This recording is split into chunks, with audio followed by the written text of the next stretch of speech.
আসসালামু আলাইকুম। Dragon hi tech চ্যানেলে আপনাদের স্বাগত। আজকে আমরা যে ওষুধটি নিয়ে আলোচনা করব তার নাম হলো ড্রপ রাইনেক্স।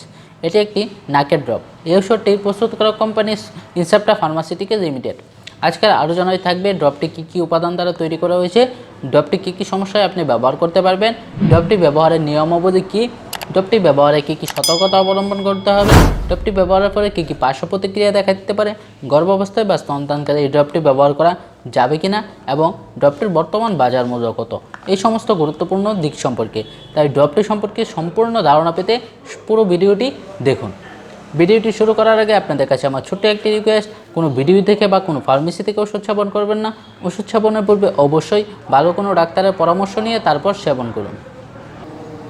1 নম্বর, রাইনেক্স ড্রপটি কী উপাদান দ্বারা তৈরি করা হয়েছে। রাইনেক্স ড্রপটি বাজারে শিশুদের ও বড়দের জন্য আলাদা আলাদাভাবে পাওয়া যায়। বড়দের জন্য যে ড্রপটি রয়েছে সেটি হলো রাইনেক্স 0.05%, আর শিশুদের জন্য যে ড্রপটি রয়েছে সেটি হলো রাইনেক্স 0.025%। অর্থাৎ বড়দের রাইনেক্স 0.05%-এর প্রতি মিলিতে রয়েছে 0.05% অক্সিমেটাজোলিন হাইড্রোক্লোরাইড বিপি। আর শিশুদের জন্য যে ড্রপটি রয়েছে অর্থাৎ রাইনেক্স 0.025% প্রতি মিলিতে রয়েছে 0.025% অক্সিমেটাজোলিন হাইড্রোক্লোরাইড বিপি। অর্থাৎ রাইনেক্স এই ড্রপটি অক্সিমেটাজোলিন হাইড্রোক্লোরাইড বিপি এই উপাদানটি দ্বারা তৈরি করা হয়েছে। 2 নম্বর যে বিষয়টি আমরা জানবো, রাইনেক্স এই ড্রপটি আপনি কী সমস্যায় ব্যবহার করতে পারবেন। রাইনেক্স এই ড্রপটি আপনি অ্যাকিউট ও ক্রনিক রাইনাইটিস, সাধারণ ঠান্ডা লাগা, সাইনোসাইটিস, হে ফিভার অথবা অন্যান্য অ্যালার্জিজনিত কারণে নাক বন্ধ হয়ে যাওয়া দূর করতে ব্যবহার করতে পারবেন। তাছাড়াও রাইনেক্স এই ড্রপটি ওটাইটিস মিডিয়াতেও নাক পরিষ্কার করার ক্ষেত্রে ব্যবহার করা যায়। 3 নম্বর যে বিষয়টি আমরা জানবো, রাইনেক্স ড্রপটি ব্যবহারের নিয়ম কী। রাইনেক্স এই ড্রপটি প্রাপ্তবয়স্করা দৈনিক 2 থেকে 3 ফোঁটা দিনে 2 বার 3 থেকে 5 দিন ব্যবহার করতে পারবে।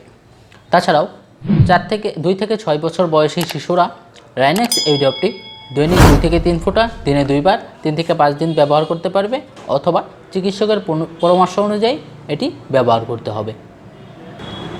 4 নম্বর যে বিষয়টি আমরা জানবো, রাইনেক্স এই ড্রপটি ব্যবহারে কী পার্শ্ব প্রতিক্রিয়া দেখা দিতে পারে। রাইনেক্স এই ড্রপটি ব্যবহারের ফলে ক্ষণস্থায়ী জ্বালাপোড়া, নাকের ভিতর শুষ্কতা, হাঁচি, মাথা ব্যথা, মাথা ঘোরা, অস্থিরতা, রক্তচাপ বৃদ্ধি, বুক ধড়ফড় করা বা রিফ্লেক্স ব্রাডিকার্ডিয়া দেখা দিতে পারে।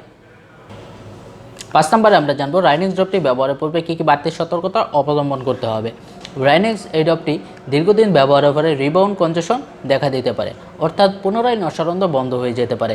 তাছাড়াও রাইনেক্সের অক্সিমেটাজোলিনের যেহেতু পার্শ্ব প্রতিক্রিয়া রয়েছে, সেই ক্ষেত্রে উচ্চ রক্তচাপ, হৃদরোগ, হাইপারথাইরয়েডিজম এর রোগীদের ক্ষেত্রে, অথবা যারা MAO ইনহিবিটর নিচ্ছেন সেসব রোগীদের ক্ষেত্রে এই ড্রপটি ব্যবহারের পূর্বে অবশ্যই বাড়তি সতর্কতা অবলম্বন করতে হবে। 6 নম্বরে আমরা জানবো, গর্ভাবস্থায় এই রাইনেক্স ড্রপটি ব্যবহার করা যাবে কিনা।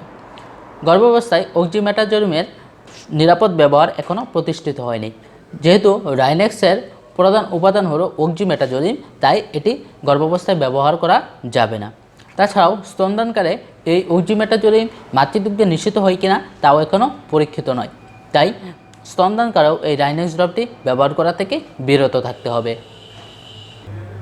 7 নম্বরে আমরা জানবো, রাইনেক্স ড্রপটির বর্তমান বাজার মূল্য কত। রাইনেক্স বড়দের যে ড্রপটি রয়েছে অর্থাৎ রাইনেক্স 0.05%, এই ড্রপটির বর্তমান বাজার মূল্য 45 টাকা করে। আর রাইনেক্স শিশুদের জন্য যে ড্রপটি রয়েছে অর্থাৎ 0.025%, এই ড্রপটির বর্তমান বাজার মূল্য 40 টাকা করে। তো বন্ধুরা, আমাদের আজকের ভিডিওটি এখানেই শেষ করছি। যদি ভিডিওটি থেকে আপনি কিছু শিখতে পারেন তাহলে অবশ্যই আমাদের ভিডিওটি একটি লাইক, কমেন্ট, শেয়ার করে দেবেন, আর আমাদের চ্যানেলটিকে সাবস্ক্রাইব করে দেবেন। পরবর্তীতে নতুন কোনো ভিডিও নিয়ে আসবো আপনাদের জন্য। সেই পর্যন্ত আপনারা সবাই ভালো থাকুন, সুস্থ থাকুন। আসসালামু আলাইকুম।